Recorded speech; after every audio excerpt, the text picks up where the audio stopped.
Selamat siang teman-teman waktu Indonesia dan juga selamat pagi ya di Inggris ya.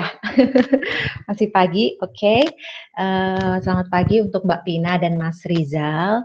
Baik, teman-teman, jadi ini waktu sudah pukul 1 ya. Kita akan segera mulai, namun memang nanti sambil kita menunggu Pak Made Andi, karena beliau juga akan menyapa teman-teman semuanya nih. Beliau adalah Bapak Kepala Kantor Urusan Internasional UGM.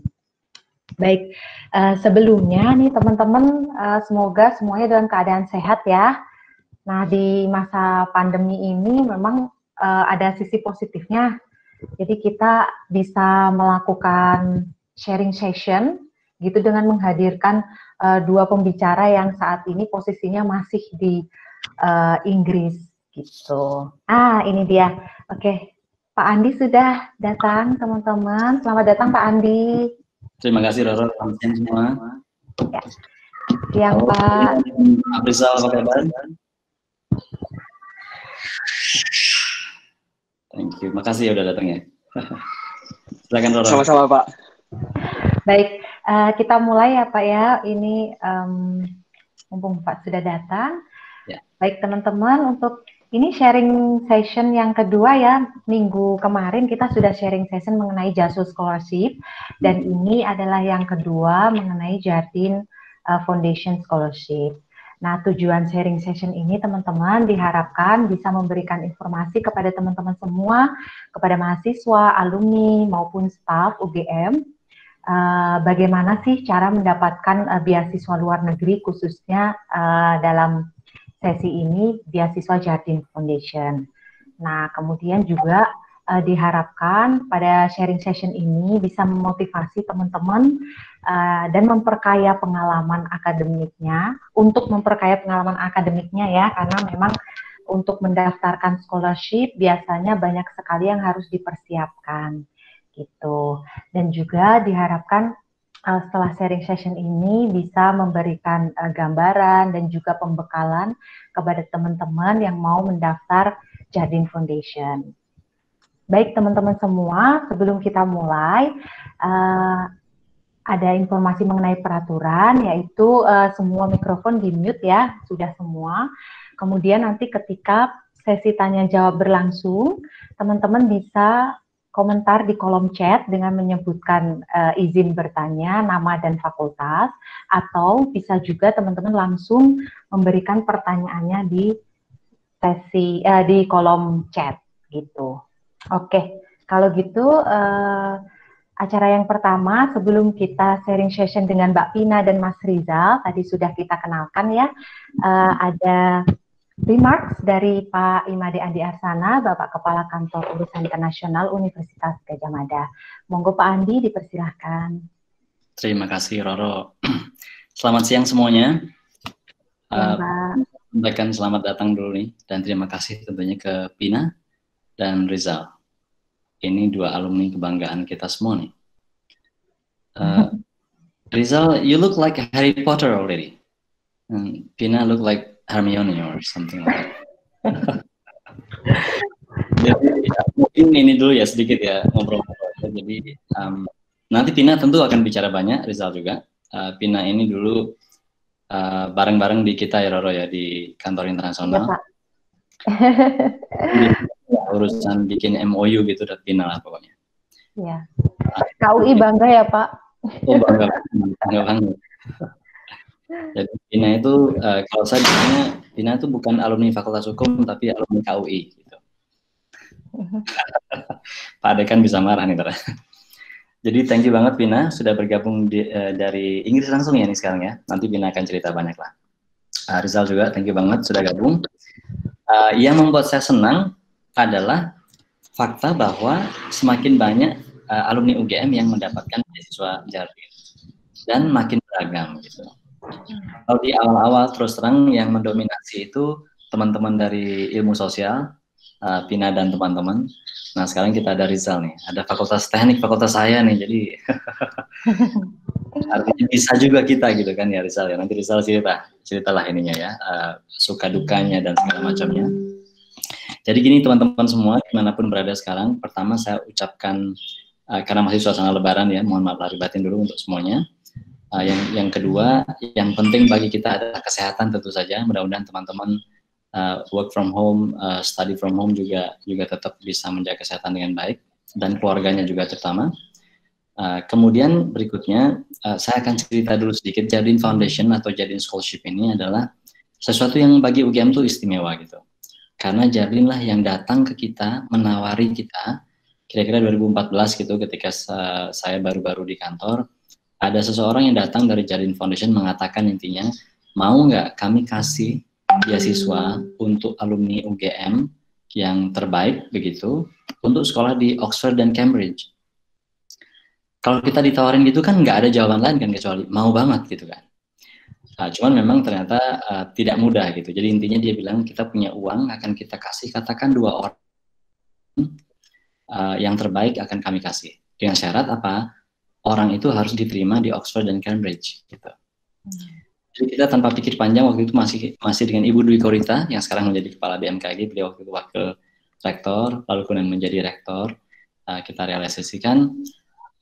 Intinya adalah UGM merasa sangat terhormat mendapat kesempatan ini menjadi waktu itu kalau sekarang ada ITB, UI dan UGM. Nanti Pina mungkin bisa ngoreksi kalau ada perubahannya yang mendapatkan kesempatan ini, dan UGM itu mendapat kesempatan yang kedua setelah UI. UI kan masih di Jakarta, jadi cukup dekat dengan kekuasaan ketika itu, dan kita mendapat kesempatan itu yang pertama di luar ibu kota gitu. Nah, yang mau saya ceritakan ke teman-teman adalah nanti kalau soal tipsnya dan bagaimana triknya itu teman-teman kita ada Pina dan Rizal yang akan menyampaikan. Tapi intinya UGM merasa sangat senang dan menganggap ini sesuatu yang sangat serius. Jadi UGM mendapat kesempatan ini karena tidak banyak kesempatan ini diberikan kepada universitas di Indonesia. Maka siapapun nanti teman-teman yang tertarik untuk mendaftar atau mendapatkan beasiswa ini, teman-teman tidak hanya sedang membawa nama diri sendiri, teman-teman sedang membawa nama UGM juga, bahwa siapapun yang nanti yang kami rekomendasikan untuk diinterview misalnya oleh Jardine, di dada teman-teman tuh ada logo UGM gitu.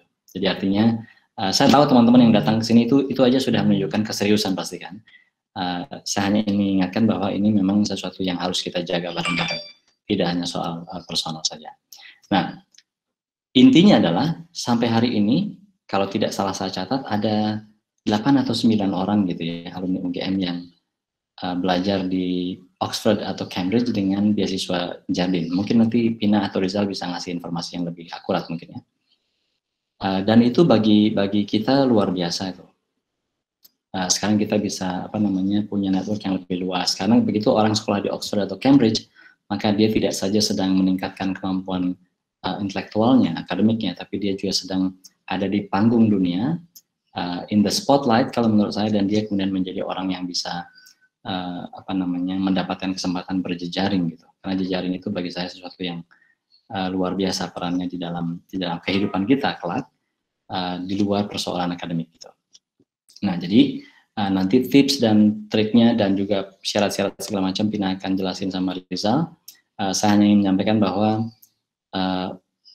teman-teman sudah melihat kakak kelasnya atau temannya sendiri dapat beasiswa ini. Kita akan lihat nanti apakah mereka orang yang luar biasa banget, atau mereka juga sebenarnya orang-orang yang biasa tetapi gigih berjuang, atau bagaimana gitu. Kalau saya melihat Pina dan Rizal, saya bangga sekali, bukan karena mereka adalah 2 orang yang super genius, tapi karena mereka adalah orang biasa dalam tanda petik yang berjuang gitu kalau menurut saya sih. Jadi itu yang mudah-mudahan nanti bisa teman-teman rasakan juga, bisa teman-teman teladani dari teman-teman kita ini. Saya kira begitu ya. Nanti saya akan ikutin terus proses ini. Kalau nanti ada yang bertanya ke OIA dan saya bisa jawab, saya akan jawab. Tapi kalau bertanya tentang proses-proses yang detail, saya harap Pina dan Rizal nanti bisa menjawabnya. Saya kira begitu. Sekali lagi selamat datang. Terima kasih Roro yang sudah jadi MC. Ada Tifa di sini yang juga mengatur acara. Ada Mbak Ani ya, Roro ya? Iya. Ya, ikut sekolah OIA yang kompak gitu. Saya kira terima kasih banget atas semuanya. Dan sekali lagi Pina, Rizal, thank you banget. Kami tunggu kepulangannya di Indonesia untuk gitu kan, supaya ada ada gimmick-gimmick yang agak nasionalis gitu. Untuk kembali ke KUI nggak, Pak? Aku nggak berani undang Pina kembali ke KUI terus aja. Iya, sudah beda level ya, Pak. Oke, saya kira begitu. Silakan, terima kasih semuanya. Selamat siang. Ya, terima kasih banyak Pak Andi untuk motivasinya, Bapak. Ini juga terima kasih kepada Pak Andi karena sudah mengizinkan kita adanya sharing session ini, ya Pak. Matur nuwun. Ya, ini Bapak mau mendampingi atau ada rapat lain, Pak? Saya ada, sebentar lagi ada, jadi aku akan on itu nggak apa ya. Sorry ya, Pina ya, Rizal ya, tapi I'm supporting you, basically. Ya, baik. Terima kasih Pak Andi untuk waktunya, Pak. Baik. Sebentar ya, makasih. Ya, Oke, teman-teman, ini kita sesi yang kedua ya, teman-teman. Kita segera masuk ke sharing session. Jadi yang pertama, sebelum masuk ke sharing session nih, teman-teman bisa menyiapkan makanan, minuman, terserah ya. Jadi biar relax juga di rumah sambil mendengarkan. Jangan lupa mencatat hal-hal yang penting. Oke, yang pertama ini sharing session dengan Mbak Pina. Nah, ini Mbak Pina nanti akan memberikan testimoni. Jadi Mbak Pina ini alumni peraih beasiswa Jardine Foundation Scholarship di University of Cambridge di Inggris. Oke. Mbak Pina sudah siap ya nampaknya? Ampun, Mbak. Oke, siap.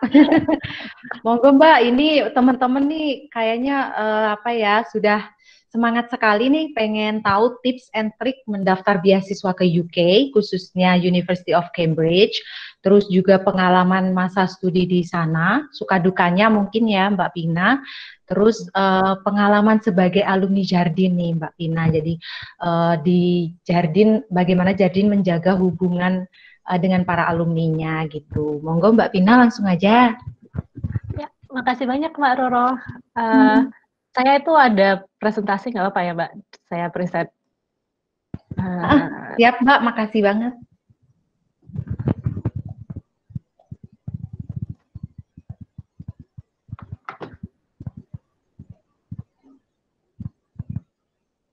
Bisa lihat screen saya Mbak? Bisa. Oke, bisa. Ya. Sebenarnya terima kasih teman-teman sudah bergabung. Dan makasih juga OIA udah kasih kesempatan untuk sharing session kali ini. Senang banget diundang kembali ke UGM untuk sharing tentang Jardine. Saya dulu 2-3 tahun lalu mahasiswa yang cukup bingung, nggak tahu cari informasi kemana, dan OIA sangat membantu. Jadi semoga saya bisa membantu. Kalau misalnya enggak, nanti mungkin bisa tanyakan hal-hal yang mungkin pertanyaan yang belum terjawab juga. Oke, ya. Jadi hari ini mungkin saya akan mengcover beberapa hal yang tadi sudah disebutkan oleh Mbak Roro. Jadi mungkin sebelumnya saya perkenalkan juga dulu diri saya, biar mungkin nanti tahu harus menanyakan pertanyaan-pertanyaan seperti apa juga dan lebih terarah. Saya juga memperkenalkan ragam beasiswa untuk studi di Cambridge University, lalu proses seleksi beasiswa Jardine tersendiri juga, lalu tips beasiswa Jardine, suka duka belajar di Cambridge, dan kalau ada waktu, ada list beberapa frequently asked question yang sering saya dapatkan, yang mungkin bisa saya bantu jawab juga. Oke. Jadi mungkin perkenalan. Halo semuanya. Aku Pina. Dulu aku sarjana, aku dari FHUGM. Dulu aku kerja Jardine. Ini salah sih infonya, bukan pas satu tahun pengalaman kerja, malah pas itu lagi magang, belum punya pekerjaan full time dan apply Jardine aja. Dulu saya ambil MPhil in Environmental Policy di University of Cambridge, yang course-nya sendiri itu predominantly taught coursework. Jadi nanti kalau kalian ada pertanyaan mungkin tentang perbedaan MPhil by research sama MPhil by coursework, bisa monggo juga. Saya sudah tinggal di Cambridge sekarang udah 3 tahun. Jadi saya sekarang sedang kerja di bidang riset lingkungan hidup dan juga menemani suami yang sedang studi di sini. Jadi alasan saya bilang ini adalah kalau misalnya kalian ada pertanyaan tentang kalau mau bawa keluarga bagaimana, atau kalau misalnya kalian ada pertanyaan tentang S3, suami saya namanya Hanif, dia saat ini sedang studi S3 pakai Jardin juga, tapi dari jalur umum, dia siap menjawab pertanyaan-pertanyaan kalian juga. Selama 2 tahun belakang ini, saya outreach officer PPI Cambridge.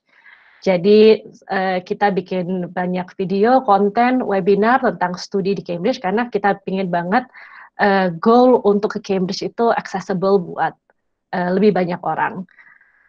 Kerjaannya juga tiap minggunya bantu jawab pertanyaan-pertanyaan DM yang masuk di social media dan email-email kami.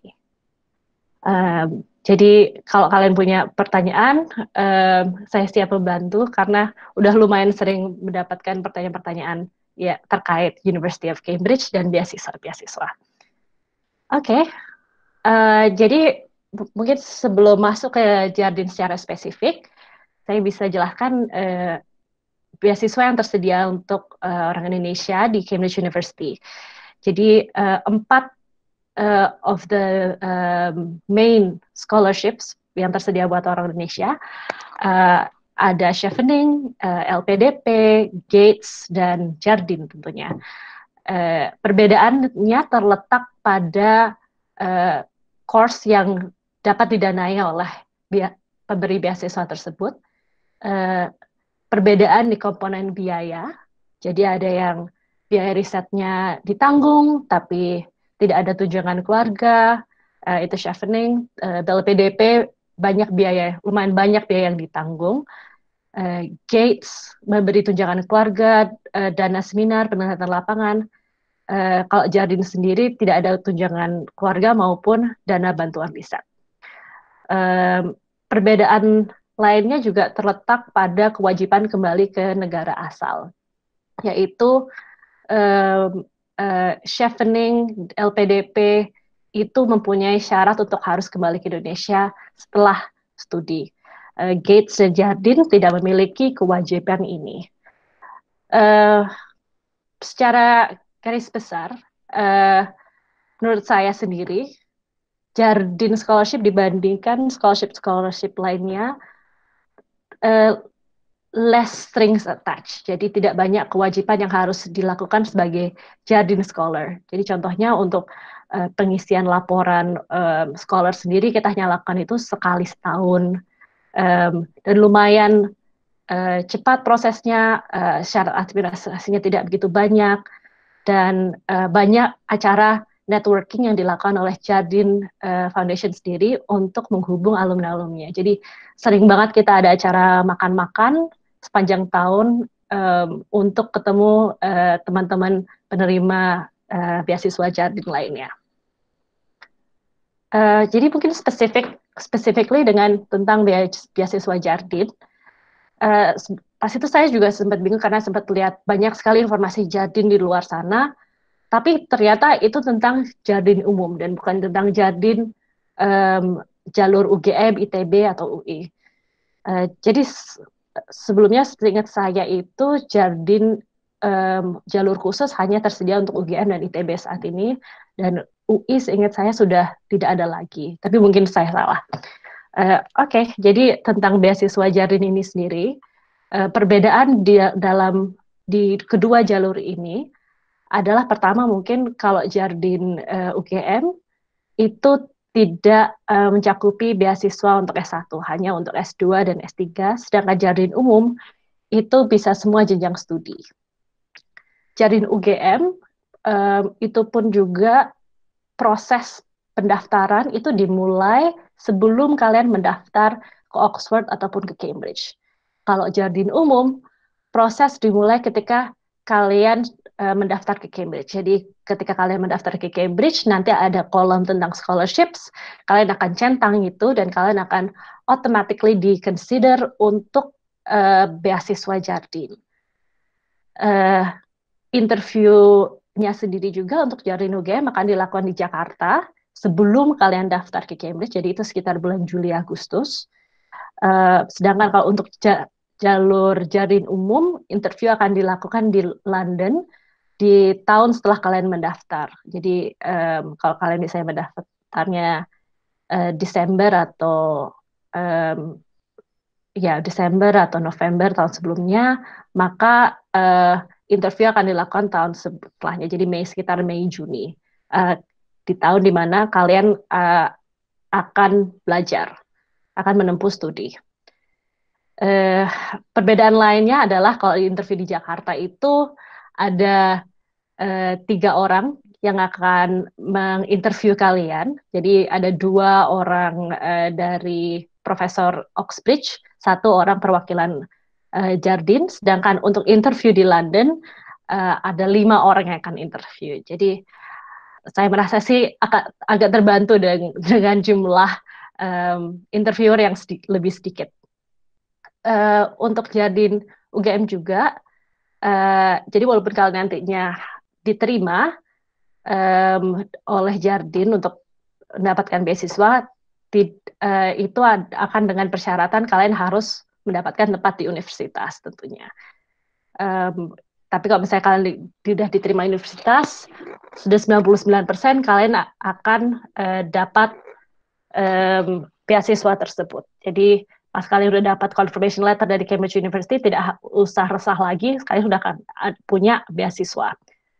Untuk jalur jardin umum, walaupun diterima di universitas, belum tentu kalian mendapatkan beasiswa. Jadi pengumuman jardin umum itu setelah kalian mendapatkan beasiswanya, lalu nanti college akan bilang bahwa kalian seleksi untuk telah masuk seleksi untuk beasiswa jardin umum, tapi itu tidak menjamin kalian akan mendapat beasiswa tersebut. Hal lainnya yang bagus dari Jardine UGM adalah kalian akan mendapatkan bantuan review essay dan form pendaftaran oleh salah satu profesor Oxbridge. Itu sangat membantu karena mereka akan sangat thorough atau detail dalam mereview aplikasi kalian. Jadi mungkin sedikit tentang proses seleksi beasiswa dari awal sampai akhir. Ini info tidak resmi juga. Ini proses seleksi beasiswa yang saya ingat dari proses Jardine UGM. Jadi secara garis besar, saat ini kalian sedang dalam tahapan pendaftaran, lalu nanti akan diinterview oleh pihak UGM, oleh 2-3 dosen UGM, lalu akan ada interview Jardine, pengumuman, terus pendaftaran ke Oxbridge ketika bulan September-Desember. Januari April akan ada pengumuman hasil seleksi dari Cambridge University dan Oxford University itu sendiri. Juli Agustus kalian akan ada official awarding night di Jakarta. Lalu September 1 tahun setelah kalian mendaftar, course akan dimulai. Oke, jadi masuk ke main topic of the presentation, yaitu tips beasiswa Jardine. Jadi sini saya bagi antara tips beasiswa Jardine untuk essay dan form kalian, dan tips beasiswa Jardine ketika kalian melakukan interview.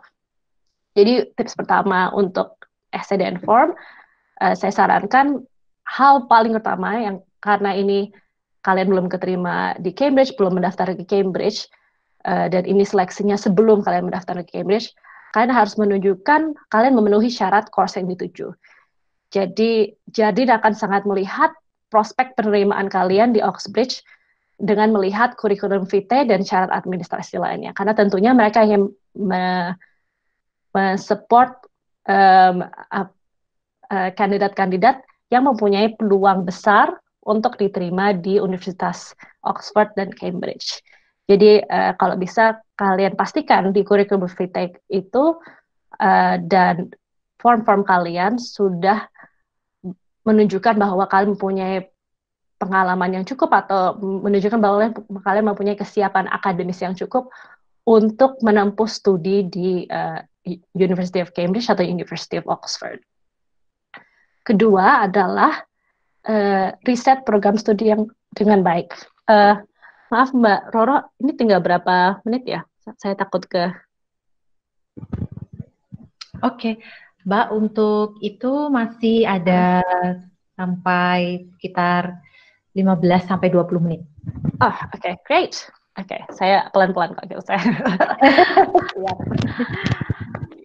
Oke, great. Jadi yang kedua adalah riset program studi kalian dengan baik. Jadi tidak hanya melihat persyaratan administrasi dan persyaratan course kalian, tapi juga go beyond that. Lihat program studi kalian, lalu lihat fakultas yang kalian tuju, apakah ada research center tertentu yang menarik, yang mungkin sepadan dengan riset yang kalian ingin tempuh. Lalu lihat juga profil-profil dosen yang ada di Cambridge, apakah ada yang telah menulis tentang topik yang kalian ingin lakukan. Jadi inti dari riset ini adalah kalian harus bisa menunjukkan dengan baik bahwa program studi yang kalian inginkan, fakultas dan research center dan dosen itu, dan pengalaman-pengalaman kalian kan bisa menarik suatu benang merah bahwa itu semua cocok. Jadi itu semua satu visi dan misi. Jadi go beyond. Tapi kalau misalnya tutorial system, kalian harus kalian lebih leluasa untuk menanyakan pertanyaan-pertanyaan ini. Hal menarik lainnya dari Cambridge adalah banyak acara dan ekstrakurikuler menarik. Jadi ada formals, jadi kalian bisa duduk-duduk di acara makan malam di dining hall college kalian menggunakan gaun Cambridge dan harganya lumayan murah juga. Banyak seminar-seminar yang menarik juga, jadi sering banget ada seminar-seminar dengan Nobel laureates atau orang-orang yang lumayan juga cukup terkenal dari segi akademis atau mungkin ya kadang-kadang ada artis juga atau comedian yang datang ke Cambridge. Lalu ada banyak juga ekstrakurikuler yang beragam. Jadi saya sih merasa apapun minat kalian di Cambridge ada. Jadi kalian suka K-pop, kalian mau judo, bahkan kalau kalian Harry Potter nerds, ada klub Quidditch. What is Club Quidditch? It is exactly that. Ada tim yang lari-lari dengan sapu mengejar-ngejar bola snitch. It is very fun to watch. I recommend you to join it. Dan sepanjang tahun tentunya juga banyak acara networking atau makan-makan jardin juga. Nah,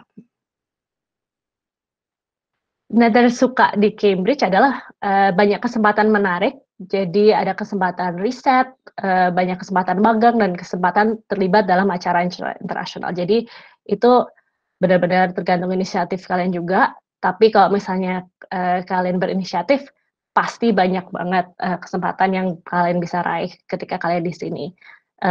Ini saya pas di Bonn untuk persiapan climate COP.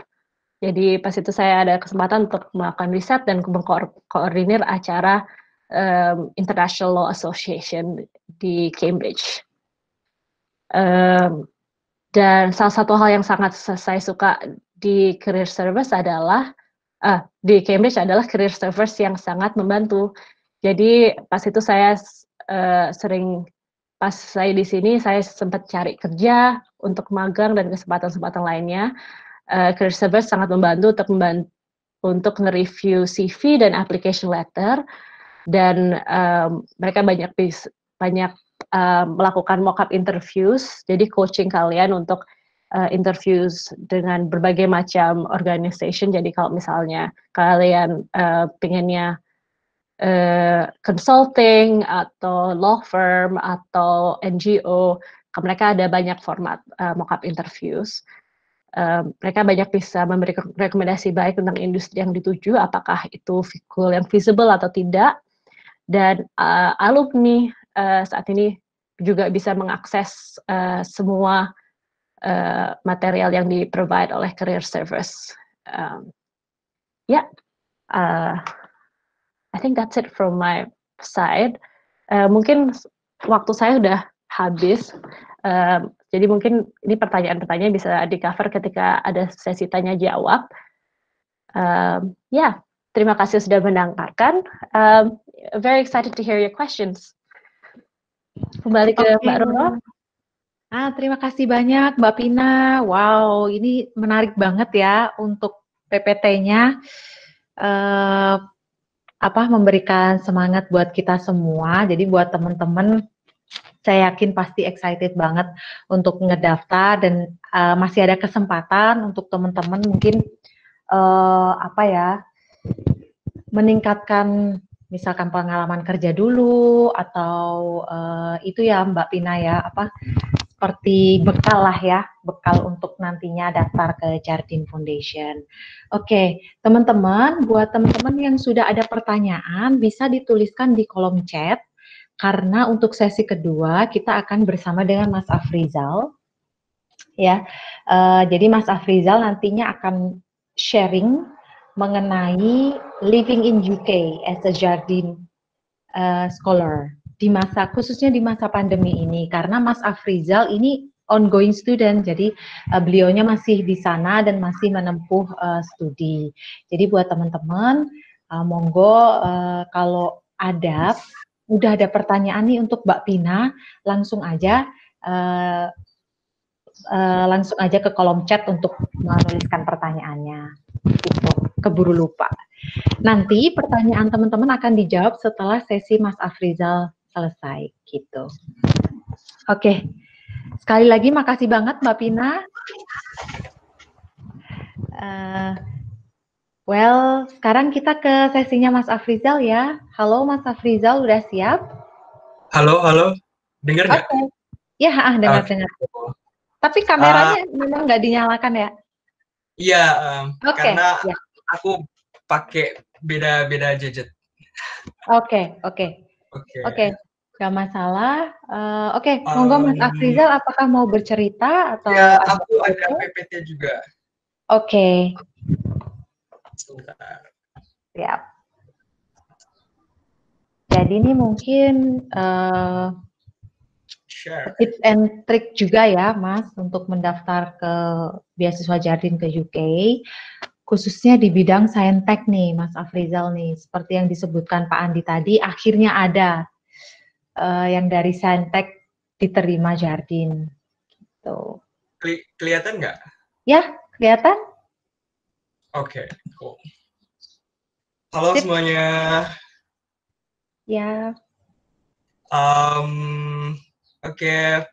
Sebelumnya terima kasih kepada OIA yang udah kemarin menghubungi, kemudian meminta untuk sharing-sharing. Jujur excited banget karena bisa sharing pengalaman untuk mendapatkan beasiswa Jardine sama untuk living di UK, especially in Cambridge, itu kayak gimana. Terus juga terima kasih buat teman-teman yang udah join di sharing session ini. Sebelumnya perkenalkan, namaku Afrizal.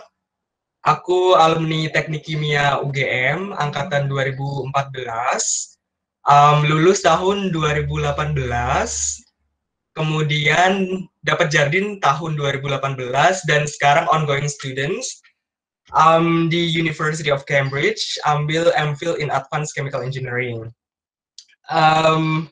Di tahun 2019 sampai tahun ini 2020. Sebenarnya konten yang aku berikan itu mirip-mirip sama Kak Pina.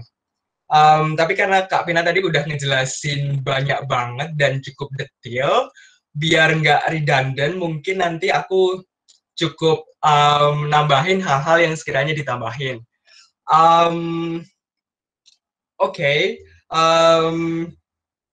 Jujur, saat tahu kalau aku dapat beasiswa ini, aku tuh merasa bersyukur banget karena beasiswa ini kan cukup prestisius dan dengan beasiswa ini aku bisa kuliah di Cambridge, which is salah satu top 10 university. khususnya untuk chemical engineering itu top 3 setelah MIT sama Stanford. Jadi apa ya, buat bisa studi di Cambridge chemical engineering, ambil master dan full scholarship, it's an honor, like really. Karena apa ya, jujur pas dulu saat studi S1 itu nggak pernah kepikiran kalau nanti setelah lulus itu bisa studi di Cambridge. Oke. Jadi Jardine Scholarship itu menurutku a huge opportunity, khususnya buat sivitas akademik UGM. Karena yang udah dibilang sama Pak Andi sama Kak Pina tadi bahwa Jardine Scholarship itu untuk postgrad, untuk student di Indonesia, untuk student dari Indonesia itu ada 2 scheme, general scheme sama UGM scheme. Kenapa aku bilang huge opportunity? Karena sebagai sivitas UGM kita itu benar-benar diuntungkan dengan adanya UGM scheme. Seperti yang tadi dijelaskan sama Kak Pina, kalau misalkan general scheme itu kita itu harus ini bisa Jadi kita itu harus apply dulu ke Oxbridge, dapat LOA, kemudian college merekomendasikan kita ke Jardine, baru kita bisa apply Jardine. Nah, apply Jardine-nya itu juga harus ke college, dan college-nya itu terbatas hanya untuk 4 college, 4 untuk Oxford dan 4 untuk Cambridge. Nah, baru kita nanti dipanggil buat interview. Kalau misalkan kita dapat, baru kita nanti dapat beasiswanya sebagai Oxbridge students. Untuk UGM scheme itu sendiri, bedanya seperti juga yang dijelaskan Kak Pina tadi, kita nggak perlu apply ke Oxbridge dulu. Kita apply-nya melalui UGM, which is melalui OIA. Nah, nanti dari UGM yang merekomendasikan ke Jardine. Dari Jardine nanti interview, kemudian kita apabila dapat Jardine-nya, nanti kita statusnya sebagai finalis. Nah, sebagai finalis ini, syarat untuk akhirnya benar-benar dapat beasiswa, itu harus apply dulu ke Oxbridge dan diterima. Nah, saat proses aplikasinya juga, seperti yang dibilang Kak Pina, itu nanti dibantu dan dibimbing oleh tim Jardine. Jadi itu sangat-sangat membantu banget sih. Makanya tadi aku bilang bahwa Jardine Scholarship itu huge opportunity, khususnya buat sivitas UGM, entah itu students, entah itu alumni maupun staff. Dan misalkan yang masih students, dan misalkan belum punya pengalaman banyak, itu nggak apa-apa. Karena dulu pas aku apply, itu aku apply-nya di semester 8. Kemudian ikut seleksi dan ikut interview, dan itu belum lulus S1-nya, dan itu bisa bersaing gitu loh, dan mengkonfirmasi kalau misalkan scheme ini itu cuman buat UGM sama ITB. Dulu UI, UGM, ITB, tapi semenjak tahun berapa, kayaknya sebelum tahunku itu UI udah nggak masuk lagi, jadi sekarang tinggal ITB sama UGM. Oke. Nah, tadi Pina udah ngejelasin panjang dan lebar mengenai tips-tipsnya untuk apply untuk Jardine, kemudian tipsnya untuk interview. Nah, kalau dari aku ingin kasih tips berdasarkan basis of selection. Kalau misalkan kalian lihat dokumen Jardine untuk persyaratan, kemudian dan lain sebagainya yang dapat di-download dari website OIA, itu di situ kan ada basis of selection. Nah, kalian fokus di situ untuk gimana sih caranya biar nanti dipilih oleh Jardine buat shortlisted buat interview. Di sini aku kasih tips buat kalau kalian misalkan mau apply buat Jardine. Yang pertama, clear objectives. Jadi Jardine itu prefer scholars-nya itu benar-benar punya objektif yang kayak Kak Pina mention tadi, spesifik sama realistik. dan meaningful to society. Jadi dari sekarang benar-benar dipersiapkan, objektifnya itu kalian goals-nya itu mau kemana. Pertama dari university dan subjek. Ambil universitasnya apa, mau Oxford atau Cambridge. Terus kenapa pengen ke situ. Kemudian yang kedua subjeknya misalkan pengen program apa. Kalau dari aku contohnya ambil MPhil in Advanced Chemical Engineering. Kemarin juga ditanya kenapa nggak Chemical Engineering yang biasa, karena ada Advanced Chemical Engineering, ada Chemical Engineering. Kemudian aku jawab, in addition to kita bisa learn core Chemical Engineering, sama research, kita juga conduct research project. Buat programku, kita juga dapat lectures tentang business modules, kayak strategic management, international business, dan lain sebagainya, yang bisa membuat kita saat lulus nanti working beyond traditional chemical engineering career. Jadi ada uniqueness-nya lah dari aplikasi yang kalian kirimkan. Nah, kemudian yang kedua juga research sama supervisor ini penting banget. Jadi kalau bisa seperti yang Kak Pina tadi sampaikan, walaupun kalian belum apply ke universitasnya, alangkah lebih baiknya apabila kalian mulai dari sekarang cari tahu di universitas yang kalian pengenkan dan di subjek atau program yang kalian ingin apply, itu research group-nya apa aja dan supervisornya siapa aja.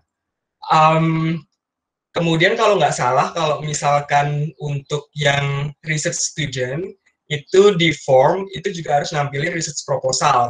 Nah, saranku, be spesifik. Mirip sama yang Kak Pina advice tadi, be spesifik. Jangan tulis yang terlalu generalis. Tapi jangan lupa bahwa panelis yang nanti akan mereview applications kita, itu berasal dari background yang beda-beda. Jadi kalau bisa, khususnya apalagi yang saintek, itu avoid banyak technical words. Kalau misalkan kita perlu nulis technical words, kalau bisa dikasih definitions juga. Nah, tips dari aku, setelah nulis research proposal, itu alangkah lebih baiknya nanti minta tolong ke temen yang beda background untuk ngasih feedback. Jadi mereka baca, kemudian kasih feedback ke kita, kira-kira mereka yang beda background tuh mudeng nggak ya apa yang kita tulis di situ. Terus tips selanjutnya, riset proposal yang kita tulis tuh kalau bisa meng-highlight manfaat atau benefit dari riset yang nanti akan kita hasilkan. Jadi karena Jardin itu nggak hanya nyari orang yang bagus selain akademik, tapi pengen juga orang yang bisa bermanfaat terhadap komunitasnya. Jadi kalau bisa, riset program yang akan kita lakukan itu emang benar-benar bermanfaat. Oke, selanjutnya mengenai career goals. Jadi Jardin juga pengen kita, scholarsnya itu punya clear goals. Setelah lulus itu mau kemana? Kayak setelah lulus itu mau kemana? Kemudian juga jangka panjangnya mau gimana? Jadi kalau bisa itu kita hubungkan antara misalkan setelah lulus itu kita pengen kerja di tempat A atau pengen berkarir di bidang A. Nah ini untuk kita dapat ke sana dan studi di Cambridge atau Oxford dengan program yang kita tuju, itu benar-benar bisa nge-boost kita buat berkarir di sana, dan akhirnya nanti kita bisa menuju ke long-term goals kita. Itu mengenai clear objectives. Kemudian, aku pengen kasih saran mengenai basis of selections yang lain. Yang selanjutnya ada academic achievements. Ini standar sih, kayak GPA,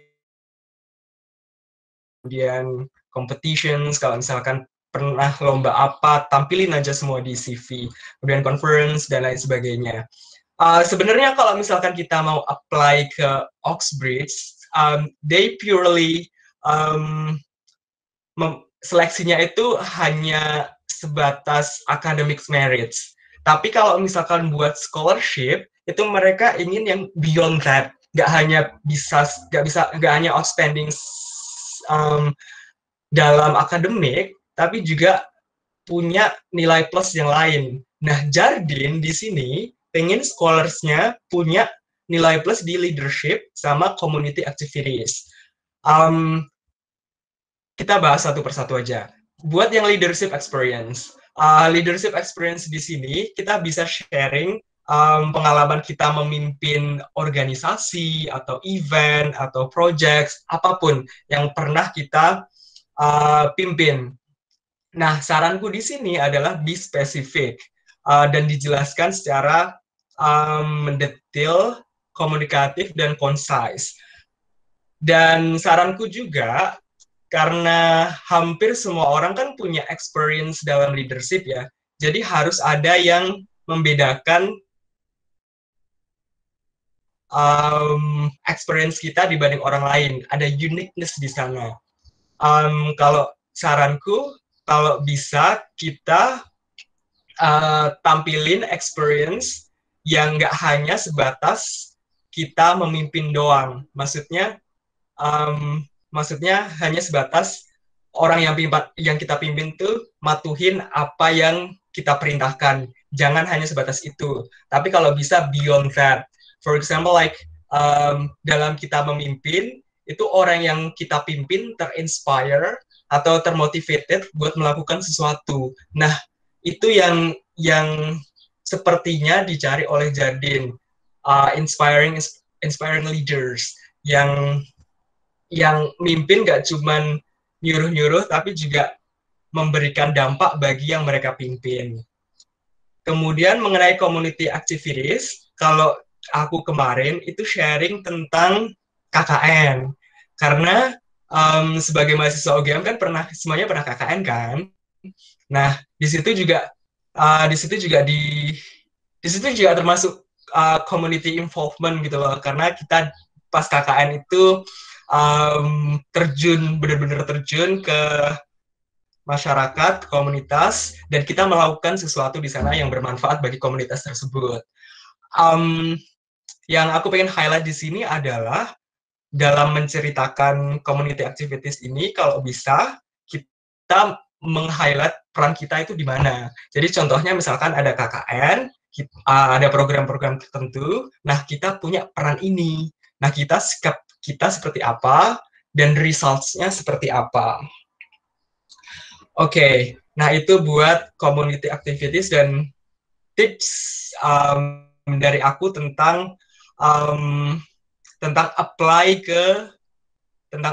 ke Jardine. Nah, kenapa aku mentingin be prepared? Karena panelis itu nanti akan benar-benar ngebaca applications kita dengan serius. Pengalaman dulu pas aku interview ke Jakarta, panelisnya kan 3 orang.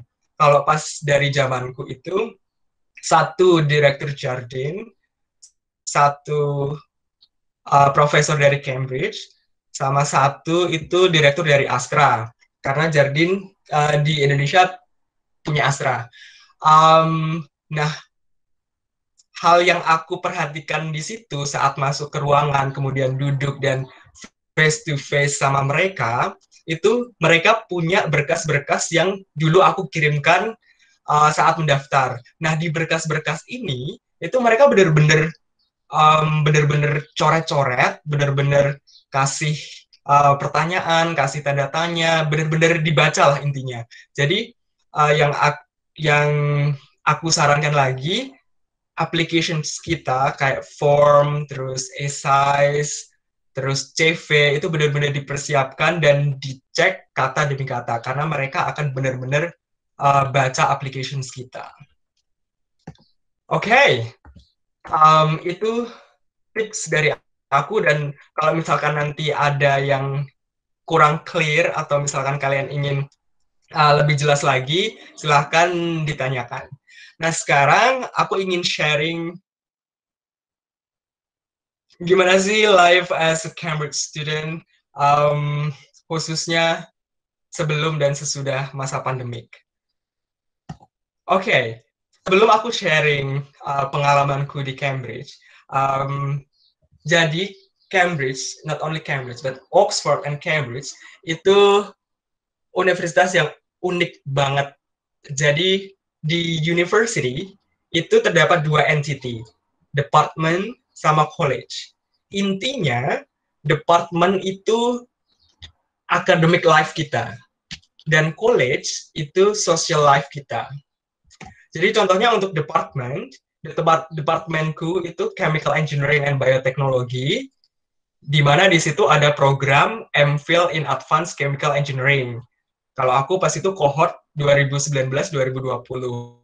Nah, di departemen ini, itu segala aktivitas akademik kita itu ada di sini. Contohnya, attending lecture, kemudian supervision, tutorials, discussion, nge-lab, kalau misalkan kalian nge-lab.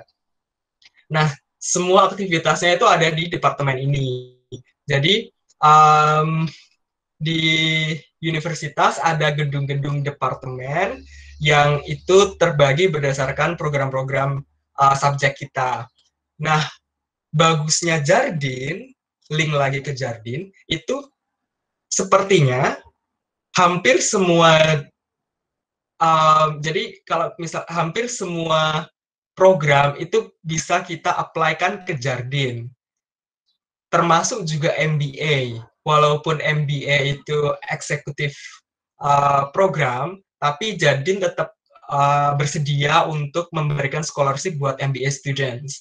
Karena ada beberapa scholarship yang mereka nggak nerima MBA students, tapi Jardin tetap nerima MBA students. Oke, kemudian yang kedua college. Nah, college ini kayak social life kita. Di sini aku masuk ke Downing College. Kalau di Cambridge sendiri itu ada belasan college. Hanya Jardin Scholars hanya bisa ke 4 college, which are Downing, Peterhouse, Magdalen, sama Trinity. Nah, college di sini itu yang kayak aku bilang tadi, intinya adalah social life kita. Di college ini, apabila kita stay di akomodasi college, maka kita nanti bakal stay di situ, living di situ, tidur di situ, makan di dining hall di college, kemudian studi kayak belajar pas malam atau belajar lah di library di college. Kemudian juga kalau misalkan mau ibadah di college juga ada church. Terus apalagi nyuci baju, masak, gitu-gitu juga semuanya di college. Nah, yang paling aku suka sama sistem college adalah member di college itu terdiri dari students dari berbagai departemen yang berbeda dan asal negara yang berbeda. Jadi kalau misalkan kita di universitas itu adanya cuma departemen, kita ya kalau misalkan kuliah itu ketemunya sama orang-orang yang satu departemen doang, kecuali kalau kita ikut komunitas atau clubs. Jadi kalau misalkan aku berarti ke teknik kimia doang. Tapi dengan adanya college, social life kita itu vibrant dan colorful karena teman-teman kita di college itu mereka berasal dari departemen yang beda-beda. Nggak cuma chemical engineering, tapi dari contohnya dari MBA, medicine, law, terus science, chemistry, sosial, dan lain sebagainya. Jadi beragam teman-teman kita di situ. Dan akhirnya networking kita juga semakin gede karena adanya college. Dan seneng banget sih karena khususnya Downing, college-nya itu bagus banget. Dia punya halaman yang luas banget di dalam college dan bangunannya juga bagus-bagus, mirip bangunan Yunani gitu. Dan dia berada di city center, literally, yang kita kalau mau ke minimarket cuma 1-2 menit, mau ke bank cuma 5 menit, mau ke mall cuma 5 menit. Pokoknya enak banget karena dia benar-benar di city center. Kalau misalkan kalian mau ada pertanyaan lebih detail mengenai college, bisa disampaikan nanti di Q&A session. Oke. Oh, sorry. Nah, di college ini juga ada clubs dan communities kayak sports, arts, terus events. Jadi nggak hanya sebatas informal communities, tapi kita juga bisa ikut join yang formal communities kayak clubs gitu-gitu. Oke, karena clubsnya itu ada banyak banget, jadi kayaknya nggak bisa sharing semuanya. Yang aku pengen highlight di sini adalah karena kita berasal dari Indonesia, kalau kita nggak usah khawatir kalau misalkan kita kangen sama rumah, di sini kita juga ada wadahnya, Indonesian Community for Students, yang namanya PPI Cambridge.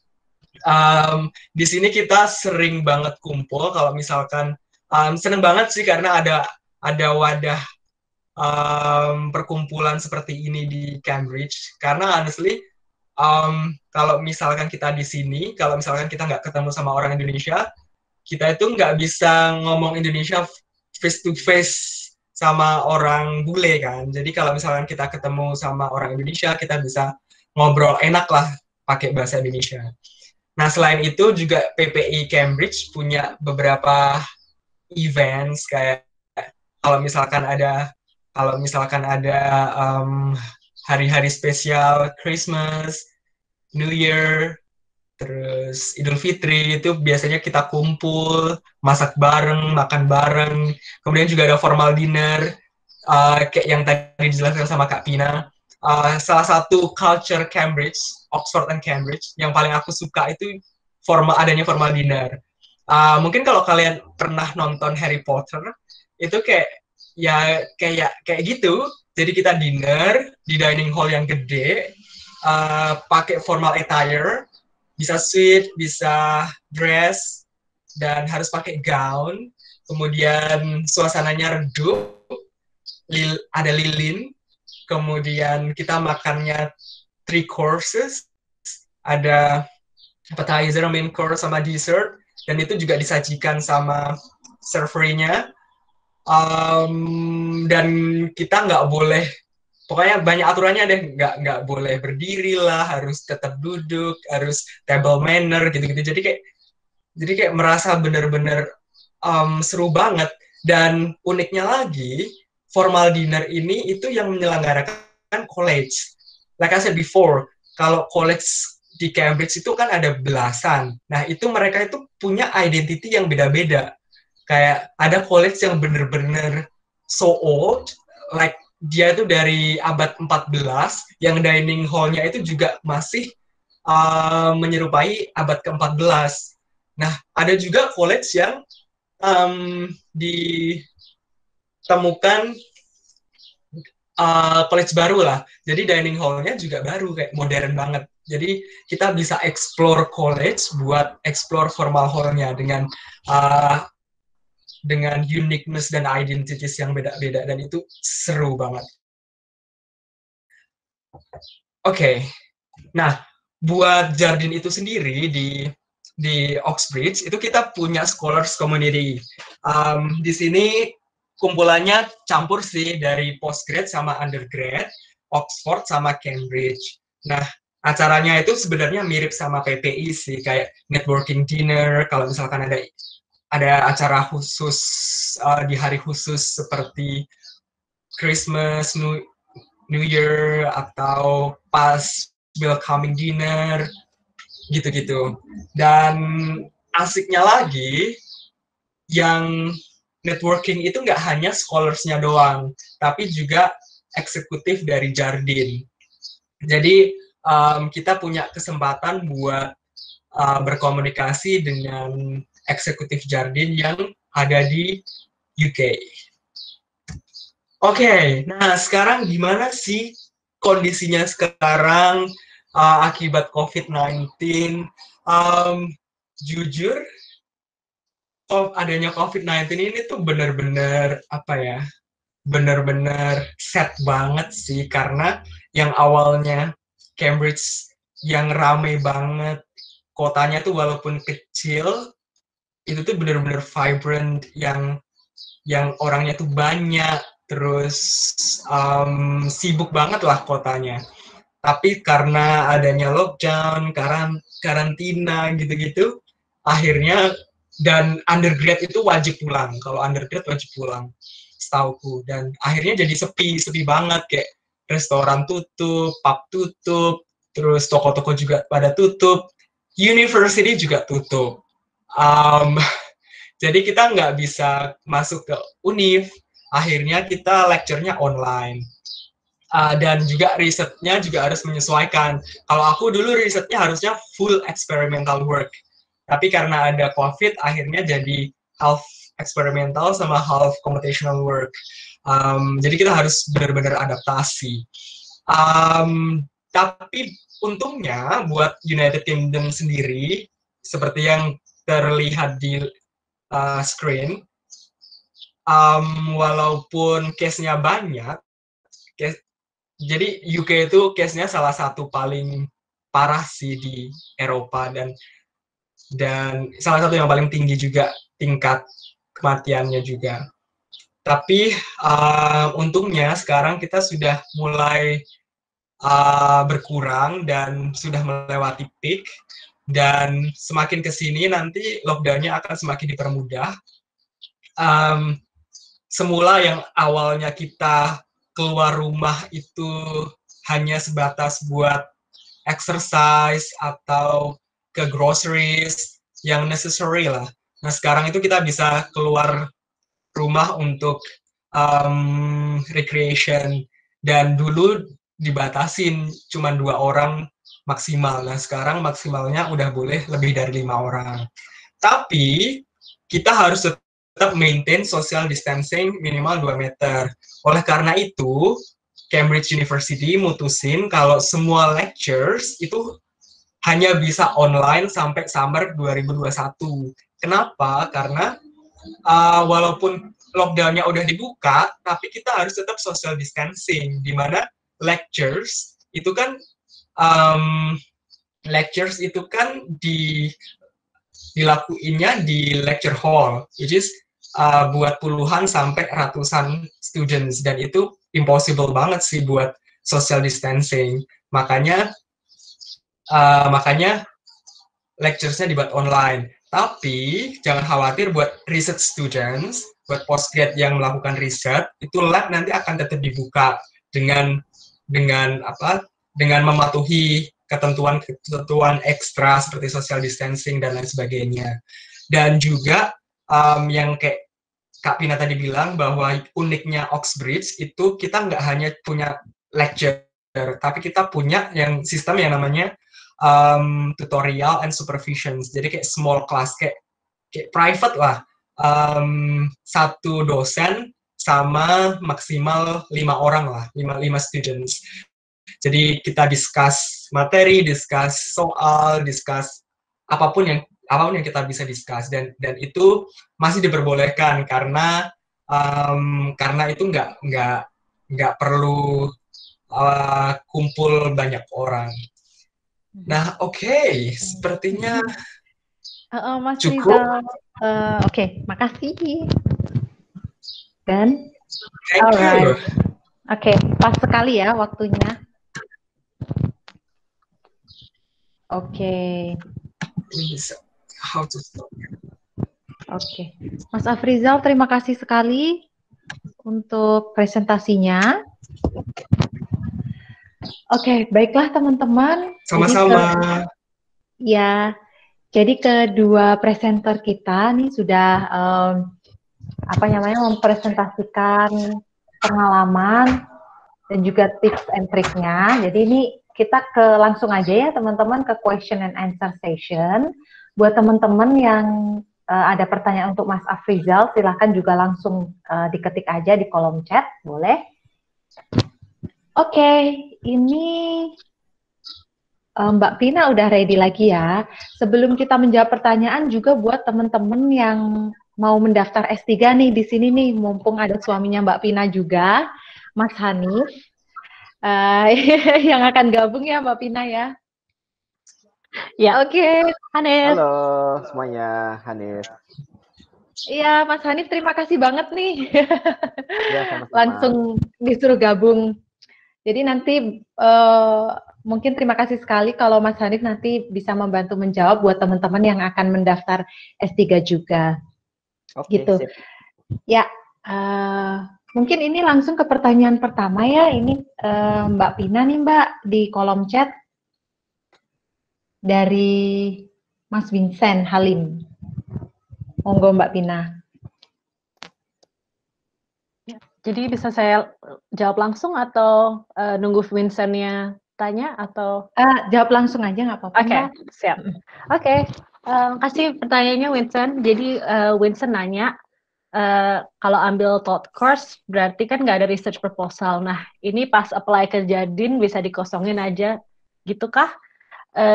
Jadi, oke. Mungkin pertama saya bisa jelaskan juga perbedaan MPhil by Research sama MPhil Thought Course. Jadi di Cambridge itu memang benar ada MPhil yang kebanyakan isinya course, tapi biasanya yang isinya Thought Course itu pun tetap ada komponen riset. Jadi pas saya dulu ambil MPhil, ada komponen riset disertasi yaitu 3 bulan. Jadi pas itu saya pas masukin Jardin, saya tetap masukkan research proposal untuk disertasi tersebut. Tapi untuk kalau misalnya yang ambil mungkin LLM yang semuanya coursework dan tidak ada disertasi atau paper, itu biasanya tidak dikosongkan, cuma kalian akan menulis bagaimana course-course yang kalian ambil dapat membantu kalian mencapai tujuan yang ingin kalian tempuh. Jadi tetap menunjukkan bagaimana course-course-nya itu bisa membantu kalian. Itu aja sih mungkin ya. Mungkin Hanif lebih pas mungkin ya, karena Hanif dulu itu semuanya benar-benar thought course, nggak ada ya. Monggo Hanif. Yuk.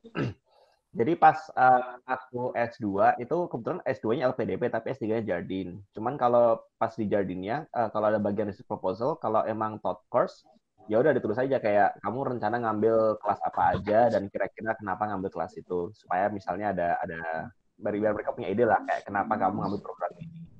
So kalau ada tempat buat menceritakan ceritamu ya udah gunakan aja tempat itu. Gitu sih kira-kira. Terus apa ya? Oke. Baik. Ini, halo Mbak Emi, apakah bisa di-mute dulu? Oke. Makasih Mbak Pina dan Mas Hanif. Ini semoga Mas Vincent Halim, kalau belum puas dengan pertanyaannya, nanti bisa menanyakan lagi ya. Oke, yang kedua nih Mbak Pina, dari Tisha. Do you have any tips to create a great impression if the interviewer has a totally different background than yours? Nih, gimana nih Mbak? Such a good question. Such a difficult answer. Gimana ya? Mungkin yang tadi saya bilang itu, gunakan bahasa yang mudah dimengerti. Jadi, menurutku sih kalian akan sangat bisa menunjukkan tingkat kepemahaman kalian ketika kalian bisa mengungkapkan bagaimana tujuan kalian dengan kata-kata yang simple. Jadi semakin kalian bisa merangkum dan menunjukkan motivasi atau jawaban-jawaban kalian dengan kata-kata simple, itu semakin menunjukkan kalian benar-benar mengerti apa yang kalian inginkan dan topik kalian.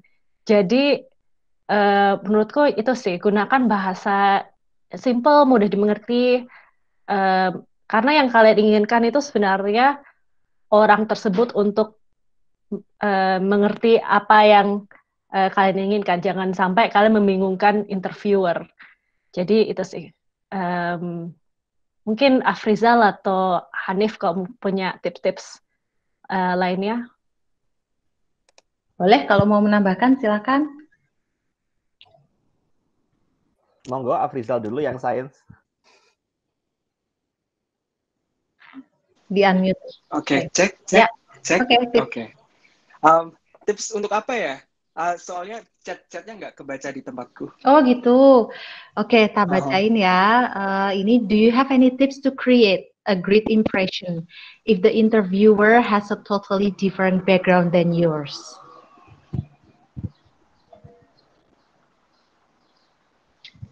Halo, Mas Afrizal?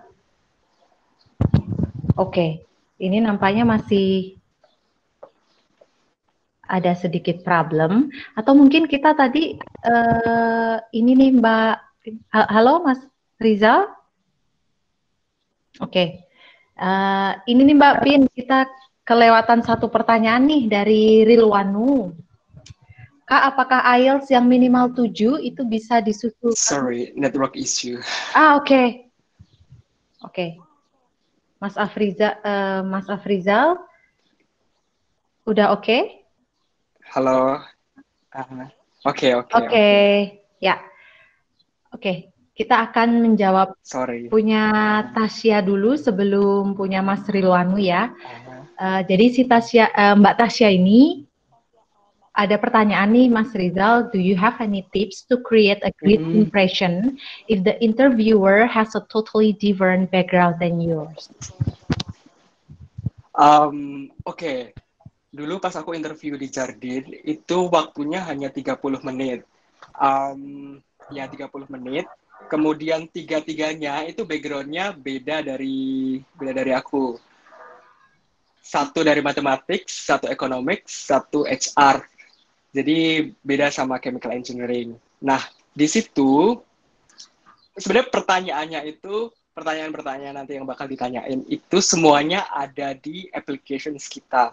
Mereka hanya mengkonfirmasiin lagi apa yang udah kita tulis. Jadi kalau misalkan kita udah prepare bener-bener baca dan paham applications kita, itu kita bisa jawab.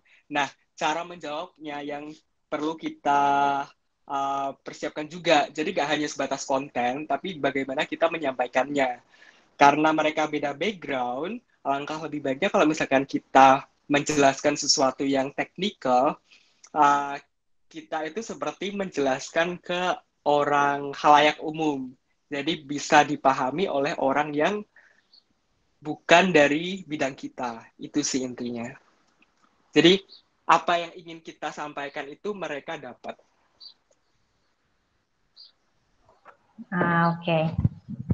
Oke. Ada tambahan lagi? Dari Mbak Pina, Mas Hanif, udah? Alright. Terima kasih Mas Rizal. Ini untuk pertanyaan selanjutnya nih Mbak dan Mas. Apakah IELTS yang minimal 7 itu bisa disusulkan dan digantikan dengan 6,5 untuk sementara? Nah, ini gimana nih? Mbak Pina atau Mas Rizal atau Mas Hanif, monggo. Ingat saya, jadi asumsinya ini pertanyaannya untuk pendaftaran Jardin UGM ya. Seingat saya kalau misalnya untuk Jardin UGM sendiri lebih fleksibel dalam arti kalian kalau misalnya belum punya IELTS mungkin bisa masukkan mungkin bisa dikoreksi juga ya Mbak Roro, bisa masukkan TOEFL atau yang lainnya karena mereka akan sangat mengerti kalian nggak bisa ke tempat IELTS di tengah pandemi ini. Jadi UGM-nya sendiri menurutku lumayan fleksibel dan Jardinnya juga biasanya pasti mengerti. Cambridge pun juga kadang-kadang untuk course tertentu ada lebih flexibility. Jadi kalau misalnya syaratnya salah satu syaratnya itu udah masih 6,5, ketika kalian diterima kalian akan diminta untuk ambil IELTS lagi untuk membuktikan kalian bisa mencapai minimal 7 itu. Jadi ada flexibility di situ. Ya, jangan back out dulu. Nambahin dari aku, Dulu pas aku apply ke UGM itu pakai TOEFL yang paper based test ya, PBT ya. Ya, pakai TOEFL yang PBT. Nah, kemudian buat apply ke Cambridge-nya kan perlu IELTS. Nah, itu dari IELTS-nya itu dibantu sama Jardine. Jadi kan IELTS kan ada biaya pendaftarannya gitu-gitu kan. Nah, itu juga ditanggung oleh Jardine. Jadi Jardine generous banget sih. Itu buat Jardine-nya. Pas tahunku, kurang tahu kalau misalkan tahun ini kebijakannya beda. Kemudian untuk Cambridge-nya, itu mereka juga fleksibel banget. Sebenarnya buat seleksi masuk Cambridge, itu ada beberapa step. Step pertama itu ke departemen. Step kedua baru ke universitas. Nah, departemen ini nanti yang bakal ngecek akademik kita, kemudian kalau ada riset, kalau ada reference letter, gitu-gitu. Nah, IELTS atau language requirements itu nanti yang nyeleksi pihak UNIF. Jadi itu requirements buat UNIF-nya. Asalkan kita diterima di departemen, UNIF diterima di UNIF-nya itu relatif lebih mudah. Jadi nanti kalau misalkan di Cambridge itu kan kalau misalkan diterima itu dapat yang namanya LOA, Letter of Acceptance. Pertama itu kita dapat LOA kondisional. Nah, itu ada beberapa conditions yang harus kita penuhi. Contohnya kayak language requirements, IELTS, dan lain-lain. Kemudian ada academic requirements kalau misalkan kita belum lulus. Terus ada juga financial requirements kalau kita belum punya scholarship. Atau misalkan kita self-funded, gitu-gitu. Nah, semua conditions ini kalau udah terpenuhi baru nanti akhirnya dapat LOA unconditional gitu. Oke. Satu lagi Mbak, untuk beberapa course itu kalau di Cambridge sendiri untuk beberapa course itu minimal bahasanya agak lebih jahat gitu. Jadi kalau hukum dia tidak akan menerima kandidat yang nilai IELTS atau TOEFL-nya kurang minimal ketika mereka mendaftar. Jadi untuk beberapa fakultas, khususnya kalau nggak salah sains itu lebih fleksibel dalam hal penerapan nilai minimum IELTS dan TOEFL. Kalau misalnya social science, kadang biasanya lebih jahat. Biasanya sih bisa kita lihat di di situsnya. Jadi kayak di halaman web page-nya gitu biasanya tertulis apakah language requirement-nya itu mengikuti yang UNIF biasa atau lebih tinggi lagi gitu. Jadi untuk teman-teman yang IELTS sama TOEFL yang mau diperhatikan harus dicek dulu untuk tiap-tiap halaman, tiap program yang kita ambil beda-beda gitu kadang-kadang. Itu sih.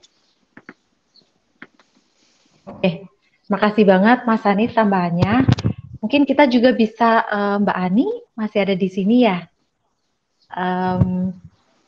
Halo Mbak Ani. Ya, halo. Makasih. Iya. Makasih banget Mbak Ani udah ikut bergabung. Ini nih Mbak. Iya. Mungkin menambahkan sedikit ya untuk teman-teman yang di jalur UGM khususnya. Karena banyak juga sih yang nanyain ya untuk masalah TOEFL, IELTS ini khususnya di masa pandemi yang kayaknya bakal banyak yang kesulitan ya karena nggak buka untuk tes dan lain-lainnya.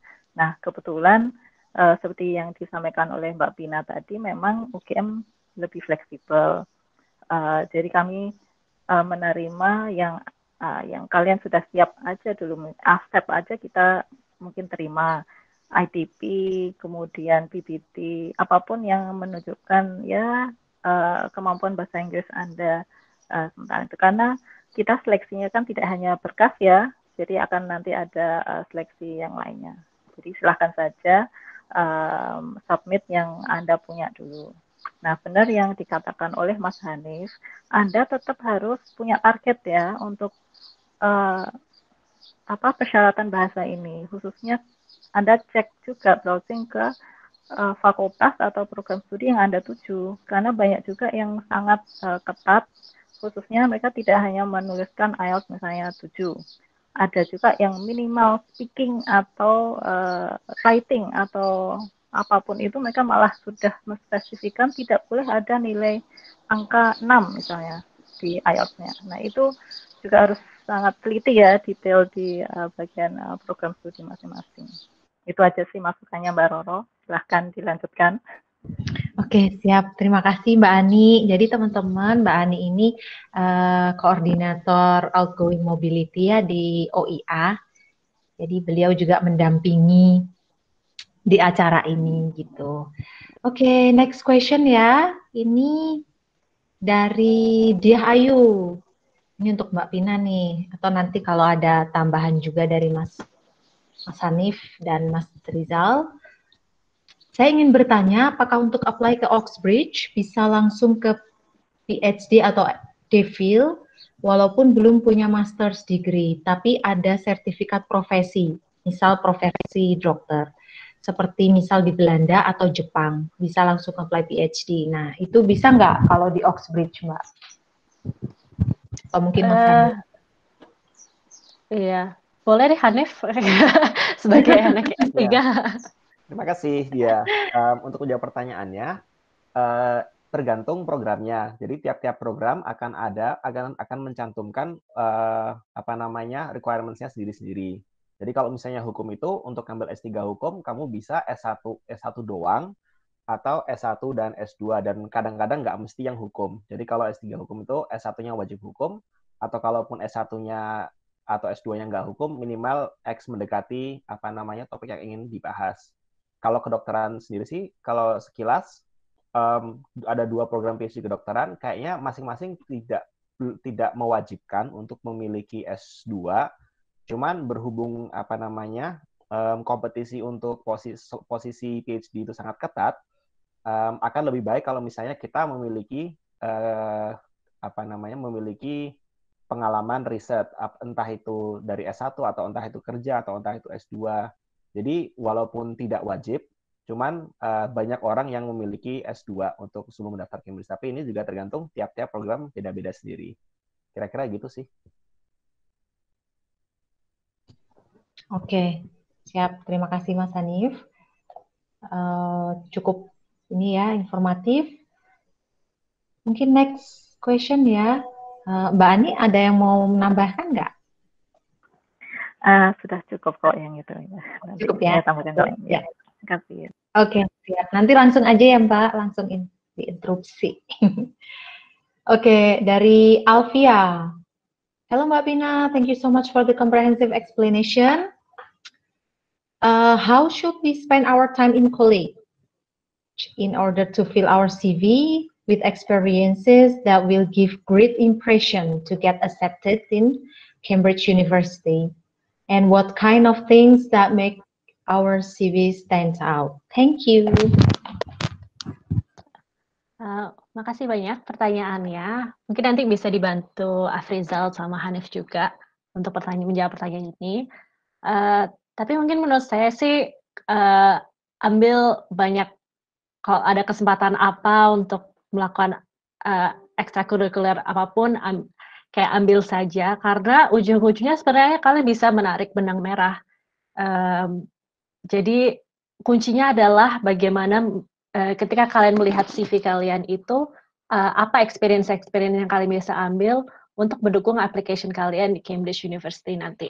Jadi kalau bisa sih mempunyai balance antara organization untuk menunjukkan kalian memang mempunyai trait leadership yang dicari oleh Cambridge dan Jardine sendiri. Terus kalian mempunyai pengalaman yang menunjukkan kalian mempunyai kesiapan akademis. Jadi itu bisa ditunjukkan dengan mungkin kalian terlibat riset-riset kampus atau unit-unit publikasi lainnya di fakultas kalian. Lalu juga orang di Jardine dan Cambridge akan mencari orang yang motivated dan bekerja keras pastinya. Jadi kalau kalian bisa menunjukkan di CV kalian bahwa kalian orangnya ambisius, is that right word? Kalian orangnya suka mencari opportunity, yaitu mengikuti kompetisi atau mengikuti conference, atau sering mencari banyak pengalaman. Itu akan menunjukkan kalian orang yang bekerja keras dan mempunyai kesiapan untuk menghadapi beban mental yang mungkin akan kalian hadapi ketika di universitas nanti. Tapi kalaupun sebenarnya kadang-kadang sih saya sendiri sih background-nya malah merasa pas saya kuliah saya banyak ambil sana situ, tapi sebenarnya apakah itu relevan dengan bidang studi yang saya ambil sekarang? Saya kira sih tidak benar-benar relevan, tapi saya mencoba mengambil trades. Jadi kayak dulu saya kerja di OIA, itu sangat membantu saya untuk melihat kontrak-kontrak secara detail. Jadi kayak bagaimana cara mengambil bagian-bagian dari experience itu untuk menunjukkan profil yang mereka inginkan, yaitu menunjukkan leadership skill, mempunyai kesiapan akademis, dan mempunyai personality yang motivated ketika kalian sampai di Cambridge University. Mungkin Hanif atau Afrizal kalau kalian punya tambahan atau koreksi. Monggo, Mas Afrizal. Mas Afrizal yang inspiratif. Yuk Mas, silakan. Kalau dari aku, kalau misalkan buat yang universitas, misalkan buat kalian yang masih di semester-semester awal, kalau misalkan nanti ingin apply ke Oxbridge, perhatikan requirements-nya, itu yang paling minimum. Jadi kalau requirements-nya itu tergantung program masing-masing. Ada yang ikut minimum universitas, di mana itu 1 equals to 3,5 buat GPA. Ada yang program yang harus dapat first class honors, di mana itu equals to 3,7. Jadi dari akademik persiapkan itu.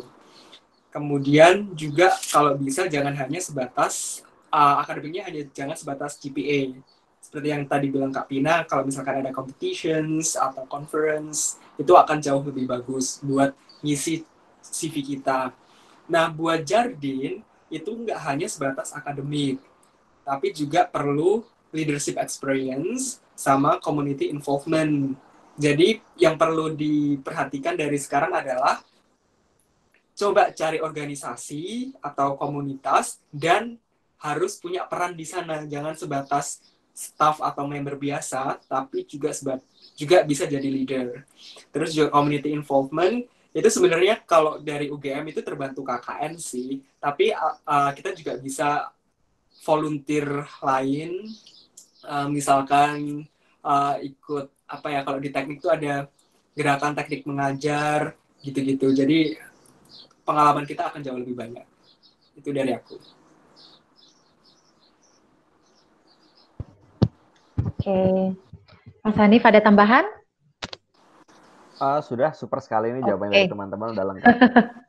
Alright, nanti langsung aja ya Mas. Monggo kalau ada tambahan langsung bisa ditambahkan. Next ya teman-teman, ini timeline pendaftaran dan info lengkapnya. Tadi sepertinya Mbak Pina udah share juga ya, atau kalau yang dari OIA, Mbak Ani?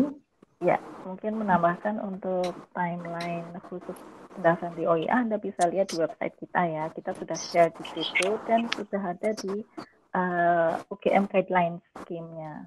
Di bagian akhir itu jelas timeline-nya dari awal sampai akhir. Jadi call-nya kapan, deadline application kapan, kemudian perkiraan interview di UGM juga, sampai interview di Jakarta juga gitu. Nah, silahkan dicek kembali nanti websitenya dan diunduh aja dokumen-dokumen yang kami upload di situ. Semuanya sudah lengkap.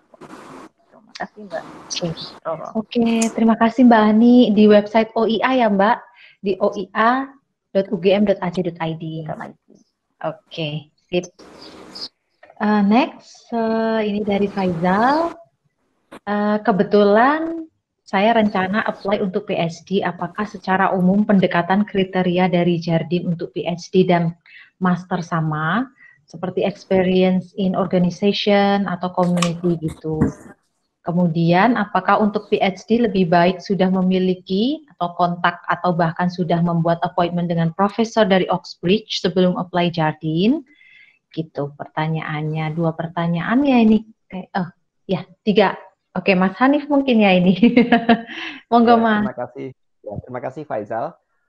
Untuk secara umum sih kriteria Jardin saya rasa masih tetap mirip-mirip. Jadi mencari orang yang aktif di komunitasnya, yang punya ide jelas dia kedepannya mau kemana dan tujuannya apa, dan mengetahui step-step untuk yang harus diambil. Saya rasa cuman perbedaannya untuk PhD sama MSc adalah kalau pendaftaran PhD lebih ditekankan kepada proposal PhD-nya sih dan rencananya. Sedangkan kalau mungkin MSc itu lebih dieksplorasi pengetahuan umum kalian tentang bidang kalian dan rencana kalian. Dan karena biasanya orang kalau ngambil PhD itu udah sangat jelas dia mau ke arah mana ke depannya, karena banyak pekerjaan yang toh tidak membutuhkan PhD. Jadi kalau kita mau ngambil PhD, pasti ada alasan khusus kenapa kita membutuhkan PhD. Jadi mungkin lebih ditekankan saja kenapa kalian membutuhkan PhD ini, dan apakah ini backsound dari mana ya?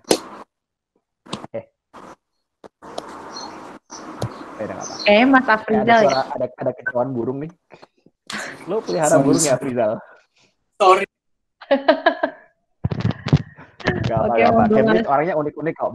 Dulu ada sempat masternya Collins itu dia piara, ada yang punya beruang, ada yang punya anjing, tapi karena nggak boleh ada anjing, dia dibilangnya klasifikasinya ini bukan anjing, ini kucing yang sangat besar. Jadi emang Cambridge itu unik. Alright. Ya, mungkin kembali ke pertanyaannya, ya mungkin pendekatannya sama, cuman lebih ditekankan lagi PhD-nya mau dibawa kemana dan apakah bisa layak dan bisa dilaksanakan di Cambridge. Apakah lebih baik punya kontak? Tergantung sih, tergantung. Selalu lebih baik kalau kita udah punya kontak sebelumnya dan emang kalau bisa ya ditanyain dulu profesornya kira-kira tertarik nggak atau mereka punya waktu atau nggak. Soalnya kan agak sedih juga kalau kita udah daftar terus profesornya ternyata sibuk atau nggak bisa, atau kita dapat orang yang nggak klop. Karena kebanyakan stres mahasiswa PhD itu kalau mereka nggak klop sama supervisornya. Banyak teman-teman yang di tahun pertama itu yang stres gara-gara supervisornya dan dia tuh nggak senada gitu. Dan kadang-kadang bisa ganti supervisor, tapi kadang-kadang juga nggak. So, sebisa mungkin kontak dulu supervisornya di departemen dulu. Itu sih kira-kira. Oke. Ya, sudah terjawab sepertinya Mas semuanya. Next saja ya teman-teman untuk mempersingkat. Ini dari Mas Ikram. Apakah dengan IPK yang tidak terlalu tinggi tetapi diimbangi dengan beberapa achievement akan berpengaruh terhadap kelulusan beasiswa Jardin? Does high GPA matter? Gitu. Dan ini mengingat alumnus UGM yang Mas Ikram tahu, setidaknya alumnus FH merupakan top graduates di angkatannya. Monggo Mbak Pina. Dan Mas Afrizal juga mungkin ya. Mbak Pina mungkin ya. FH. FH. Spesifik sekali. IPK berpengaruh atau tidak? Jadi Jardin akan melihat kalian itu sudah memenuhi syarat course yang kalian tuju atau tidak. Jadi coba buka saja course-nya, apakah kalian sudah mencapai minimal GPA yang ditentukan. Jadi kalau nggak salah itu konversinya, kalau course itu meminta first class, maka IPK kalian harus di atas 3,75, tapi kalau tidak meminta first class, maka IPK kalian harus di atas 3,5. Ada sih kasus-kasus tertentu di mana IPK-nya di bawah itu, cuma saya sarankan IPK-nya di atas karena kita tidak mau memberikan alasan lebih banyak untuk mereka tidak menerima kita. Jadi kalau bisa memenuhi syarat GPA, itu yang pertama. Tapi if not, I would still try to give it a go. Kalau misalnya kalian ternyata udah banyak pengalaman kerja, tentunya GPA akan less significant. But yes, I would say that. Tapi kalau misalnya ternyata minimal GPA-nya 3,5, terus ada teman kalian yang IPK-nya 3,9 dan kalian cuma 3,51, just it's totally okay karena syarat GPA menurut saya adalah syarat administrasi, yang penting apa yang telah kalian lakukan. Jadi jangan ciper dulu ketemu orang yang GPA-nya 3,94 kayak Hanif, daftar aja dulu. Mungkin kalau ada yang mau nambahin nggak apa-apa. Oke, Mbak Pina, terima kasih. Mas Hanif, monggo. Oh, nggak apa-apa. Saya cuma menambahkan bahwa saya pas S1 2 kelas pernah gagal kok. Satu karena salah baca jadwal, satunya karena absennya jebol. Terima kasih. Jadi kalau teman-teman absennya atau pernah telat ujian, jangan takut daftar Jadin ya. Oke, makasih banget nih motivasinya nih Mas.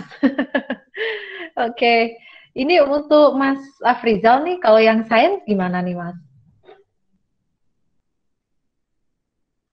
Sebenarnya mirip sih dari yang dijelasin tadi sama Kak Pina. At least sudah memenuhi minimum requirements-nya. Kalau misalkan memang memenuhi minimum requirements-nya, coba aja. Yang penting coba dulu, karena at the end yang bakal menyeleksi juga para panelis dari Jardin kan. Oke. Intinya kalau misalkan kita sudah refleksi bahwa GPA kita less than our competitors, kita harus punya sesuatu yang bikin kita stand out. Bisa dari experience, bisa dari manapun lah. Oke.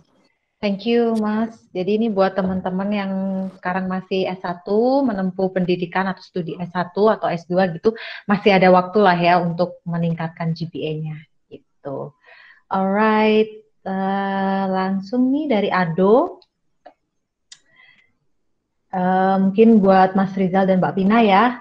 How much time on daily basis, on average, should we spare to prepare for scholarship?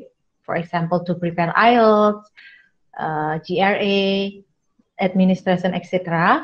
I'm concerned with jumping between work and preparation. Thank you. Monggo. Boleh. Iya, bener banget tuh. Dulu saya pas apply Jardin dan Cambridge juga pas itu lagi kerja, jadi rasanya susah banget untuk ngebalance work dan preparation. How much time on a daily basis? I don't think I know how many hours. Adanya banyak hours di mana saya mencoba mencari inspirasi malah tapi nge-googling tidak jelas. Tapi for me, untuk syarat administrasi, application form, for me, what works adalah getting into the right mood. Jadi mungkin ada 3 hari di mana saya cuma nge-google nggak jelas. Terus hari keempat, saya benar-benar kayak, okay, I know what I'm doing. Let me write and be productive.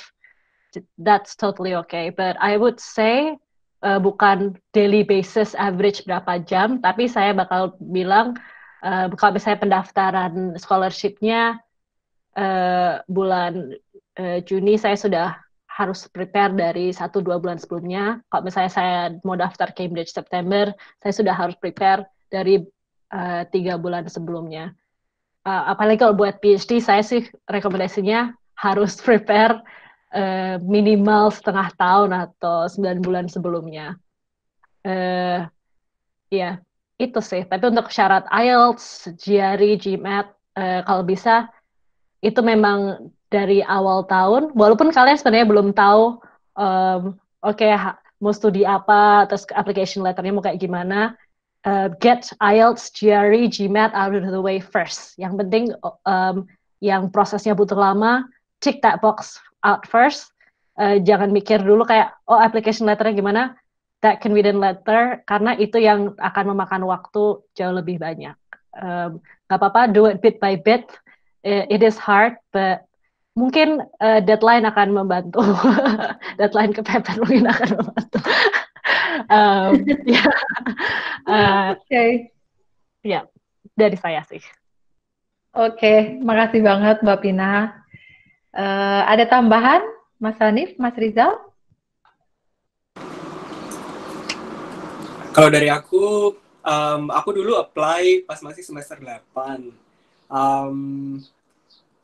Sebenarnya yang paling banyak menyita waktu itu mengumpulkan niat buat menulis application-nya, karena kan mungkin pas itu kan belum ada motivasi buat apakah nanti bakal ambil S2 atau fokus kerja atau gimana. Jadi kayak ngumpulin niat itu yang perlu waktu banyak. Dan benar kata Kak Pina sih, kita harus prepare dari jauh-jauh hari karena banyak hal-hal administrasi yang nggak bisa mendadak. Kalau misalkan itu berhubungan sama kita, mungkin bisa kita ngerjainnya dadak banget. Tapi kalau misalkan hal-hal yang berhubungan sama pihak lain, contohnya reference letter dari dosen atau dari supervisor, itu kan kita harus mintanya dari jauh-jauh hari karena nggak mungkin juga kita minta hari ini buat jadi besok kan. Itu untuk IELTS dan administrasi lainnya itu menurutku tergantung dari pribadi masing-masing karena tiap orang kan kompetensinya beda-beda. Misalkan kalau misalkan kita belum pernah ngambil tes-tes semacam itu, saranku coba ambil dulu sih biar tahu kita untuk saat ini itu berada di posisi mana. Misalkan kita sudah eligible buat apply, berarti ya kita nggak perlu prepare lagi buat IELTS dan lain sebagainya itu. Tapi kalau misalkan kita perlu buat ngejar target, at least kita udah punya kemampuan kita sekarang segini, terus target kita sekian. Jadi kita punya waktu berapa lama sih buat prepare. Kita bisa mengkira-kira lah waktu untuk prepare tersebut. Oke. Siap, makasih Mas Rizal untuk pelengkapnya. Mas Hani, ada tambahan? Kalau jadinya selesai cuma nambahin kalau buat yang Cambridge itu sistem rekomendasinya Cambridge itu adalah kamu masukin emailnya mereka ke emailnya referee kamu ke Cambridge, nanti Cambridge bakal ngirim email tautan yang harus diisi sama referensmu. Jadi kayak nggak cuman surat terus di amplop ditanda tangan gitu, tapi ada kayak sistemnya sendiri yang referensmu harus kayak login online terus harus ngetik-ngetik segala macam gitu. Dan itu butuh waktu sih, jadi kayak itu harus direncanain juga sama referee-nya kalau udah ke fase daftar Cambridge ya. Selain itu sudah cukup. Oke, siap. Terima kasih. Nah, ini terus dari Mas Rilwanu lagi ya. Dengan asumsi, oke, ini kaitannya mungkin dengan yang tadi ya. Dengan yang K, apakah IELTS yang minimal 7 itu bisa disusulkan dan diganti dengan 6,5 untuk sementara dengan asumsi sedang akan atau menunggu hasil IELTS lanjutan tapi sudah tapi sudah ada current IELTS. Nah, ini tadi sudah terjawab ya, teman-teman, sepertinya. Iya, mungkin menambahkan ya Mbak Roro untuk yang ini ya. Boleh Mbak Ani. Jadi teman-teman misalnya submit misalnya sekarang IELTS-nya 6,5, tapi sudah atau sedang ambil dan menunggu hasil, dan jika ingin memperbaiki atau melengkapi bisa disusulkan. Misalnya saat nanti ada wawancara atau seleksi lanjut dibawa atau disampaikan saja ke seleksi, gitu aja. Oke. Ya, makasih Mbak Ani tambahannya. Oke, kita lanjut. Oke, tentang PhD nih Mas Hanif nih. Pada saat kontak calon supervisor, topik risetnya apakah dari proposal riset sendiri atau mengikuti available project dari calon supervisor di departemen. Lalu, bila topiknya dari proposal riset sendiri, apakah banyak perubahan antara proposal awal dan proposal setelah setahun pertama berjalan di sana? Monggo Mas. Kalau yang pertanyaan pertama itu sangat tergantung dengan departemennya. Jadi kalau misalnya di departemen yang sains gitu, karena juga risetnya kan juga tergantung Cambridge punya alat-alat apa aja, punya kayak sampel apa aja, atau kayak mereka punya material apa aja, sangat juga tergantung dengan project risetnya supervisor kalian. Jadi kalau untuk sains, kebanyakan sih tergantung ini ya, mungkin Afrizal bisa lebih menjelaskan, tapi kayak seingat saya, kalau sains lebih ngikut supervisor. Kalau yang IPS, social sciences, cenderung karena karena bahan-bahan risetnya tergantung kita mau risetnya apa, lebih tergantung kita sendiri. Jadi kalau saya hukum ngambil S3 proyeknya ya mau saya apa, tapi kalau teman-teman di sains juga harus diperhatikan juga dengan adanya dana dari supervisor dan availability of aset sih, apakah mereka ada aset yang mencukupi. So, pertanyaan pertama tergantung departemennya apa. Kalau pertanyaan kedua, biasanya sih bakal berubah. Karena kan proposal kan kita dapat input sendiri kan, kayak cuma satu orang atau mungkin kita sama teman-teman kita yang bikin gitu, kayak wow udah kita bikin bayi gitu. Tapi begitu kita kesini dan udah keterima, bayimu juga bakal ditendang-tendang sama supervisor, bakal ditendang-tendang sama apa namanya, sama apa penguji tahun pertama, sama orang-orang reviewer gitu. Jadi biasanya sih setelah tahun pertama proposal kita berubah, dan perubahannya biasanya positif.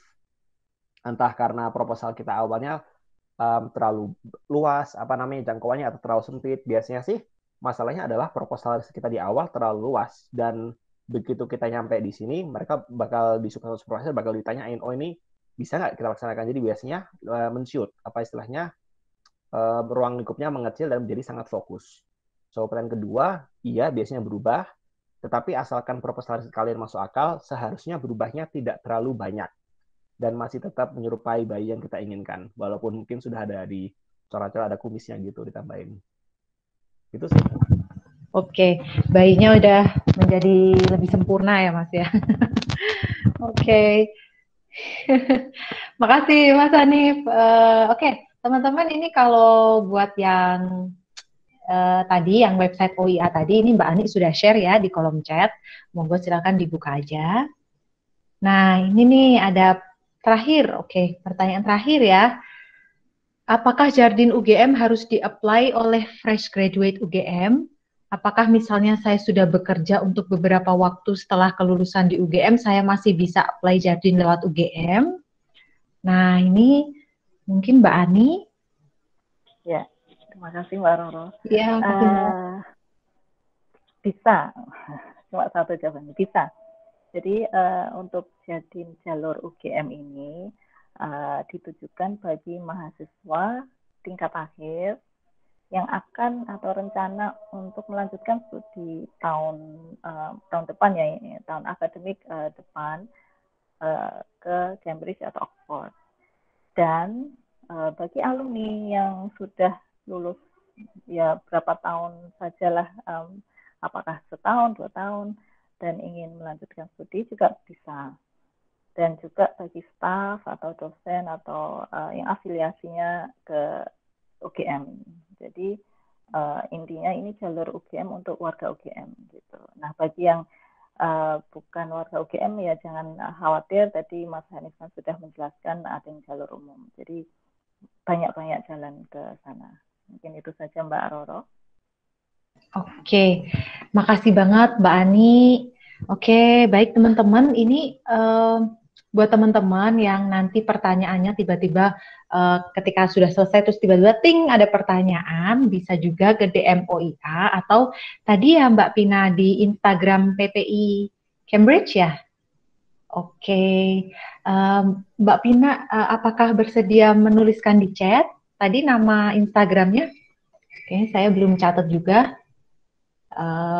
Oke. Makasih banyak Mbak Pina. Jadi ini diharapkan teman-teman semangat ya, karena apa namanya, kayaknya tadi memang persyaratannya dan lain-lain memang butuh waktu yang lama, apalagi tadi seperti IELTS dan lain-lain, administrasi atau birokrasi yang membutuhkan waktu yang lama, mungkin teman-teman bisa menyiapkan dari awal gitu, agar ketika nanti aplikasi sudah dibuka, teman-teman tinggal melengkapi syarat-syarat yang lain gitu. Oke, nampaknya oke, Mbak Pina, terima kasih banyak Mbak. Jadi ini teman-teman Mbak Pina udah share nih buat teman-teman nanti yang mau bertanya bisa ke oke. Ada tambahan juga dari Mas Afrizal, thank you. Kalau bisa ke situ juga bisa ke DM OIA langsung. Oke, feel free to kontak Mbak Pina, Mas Afrizal, Mas Hanif, OIA. Oke, mungkin gitu dulu ya. Ini Pak Andi bergabung, sepertinya masih meeting. Mbak Ani ada tambahan? Mungkin ya, menambahkan sedikit ya untuk teman-teman yang tertarik untuk daftar Jardin. Jadi deadline OIA adalah tanggal 20 Juni, masih 10 hari lagi. Mungkin bagi teman-teman sudah pada bersiap Jadi saran kami, kumpulkan saja yang sudah siap dulu. Jadi ya nothing to lose lah intinya. Anda coba saja, pasti ya siapa tahu ini kesempatan buat kalian semua. Nah, untuk proses seleksinya setelah ditutup tanggal 20 nanti, misalnya ada yang berkas yang kurang seperti rekomendasi dan sebagainya, karena kan kami menerima rekomendasi by soft file dulu ya, bisa disusulkan atau nanti disampaikan saja saat submission application-nya, karena aplikasi semuanya sekarang online ya teman-teman, kami tidak menerima di kantor lagi, semuanya online melalui link yang ada di website. Kemudian nanti untuk seleksi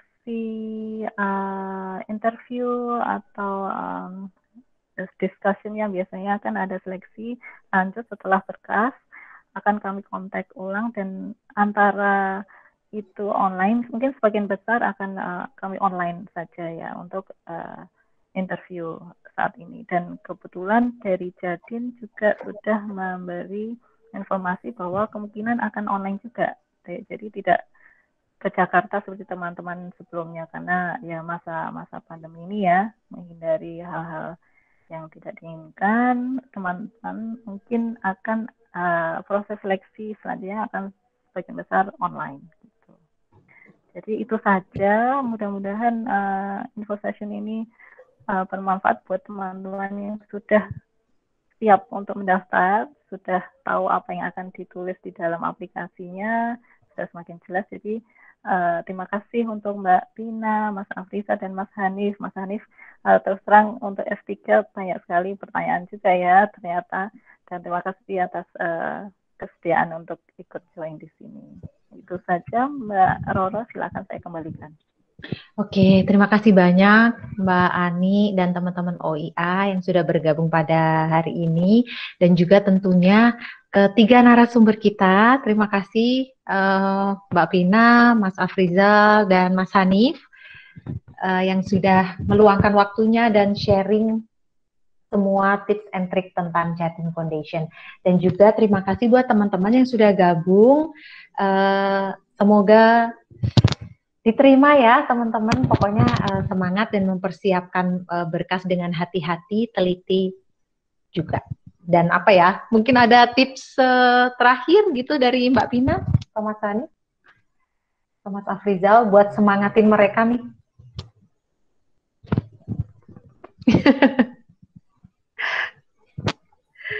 Oke. Mbak Pina nggak ada lagi ya? Oke, cukup. Oke. Baik, terima kasih ya teman-teman semuanya sudah bergabung, dan sampai jumpa di sharing session selanjutnya. Oke, bye-bye. Makasih Mbak Pina. Makasih Mbak Roro. Makasih Ya, Mas Afriza, Mas Ani. Makasih teman-teman peserta yang Makasih, makasih. Ya, makasih. Bye. Bye.